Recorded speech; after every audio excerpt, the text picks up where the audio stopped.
Welcome back again. So let's start off with the installation of the Palo Alto in the GNS3. So I have turned on my GNS3. Now for the GNS3, you do require a QCOW file. So you can get it over the internet, or you can just log in it to Palo Alto website.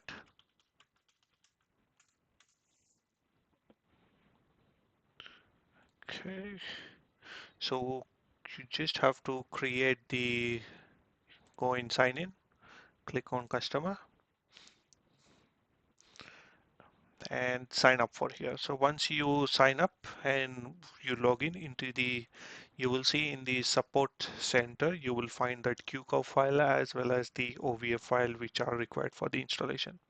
Now .qcow file will be for GNS3 and EVE-NG. So if you don't want to create the, what do we say, Palo Alto, you don't want to create your account in Palo Alto, the other website will be upw.io.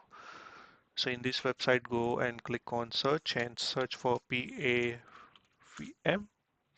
and you should see all the files which are available here.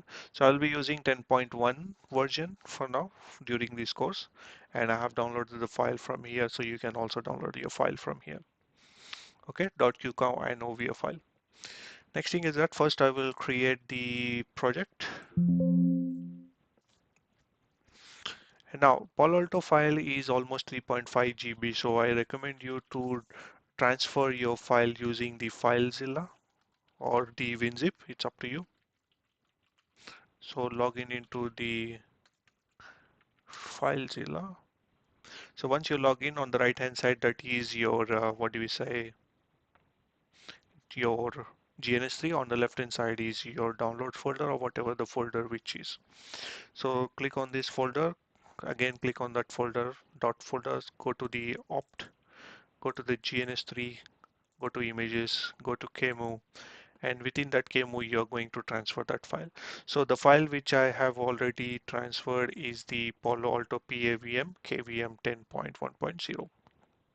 Alright, the file is already been transferred. You just grab that one and send it over here, and it should automatically upload that file into your GNS3. So into your GNS3, you will go back to the new template. So click on, always select the first option, install an appliance from on the GNS3. Uh, in the GNS3, it will download the appliance that is the template for your Palo Alto. So always select the first option, install an appliance from the GNS3 server, recommended. Click on next. Go to firewall, and inside the firewall, in the firewall section, you will see PAVM. Select that one, click on install, click on next, and you see that. So it is already detecting your file over here. You will select this one and click on next, and you will finish up that one. And after that, your Palo Alto firewall will be installed. So I will go ahead quickly now. So I will go to firewall, select the Palo Alto, install, next, next. It is ready. Select that one, click on next and yes, and finish. See that?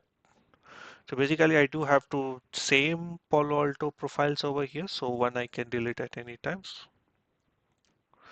So I've already installed that one. So if you right click and click on configure, you see that I'm using 6 GB of RAM, but by default it will be 4 GB. So I recommend you to go with 6 or 8 GB. That would be much better. And the network, you will see that you have 24 ports available. So keep it default. So don't worry, because in the software itself, it will also detect as 25. So don't change that one. So only thing is that just if you want to change your RAM and the CPUs, you can change, and you can use the telnet. That is all fine. Alright, so you will grab that one over here, and you will see the right click and console, and you should have this console now. Alright, so it will take 10 minutes to start up over here, so that's all fine. So this is where we will end the GNS3 installation of Palo Alto.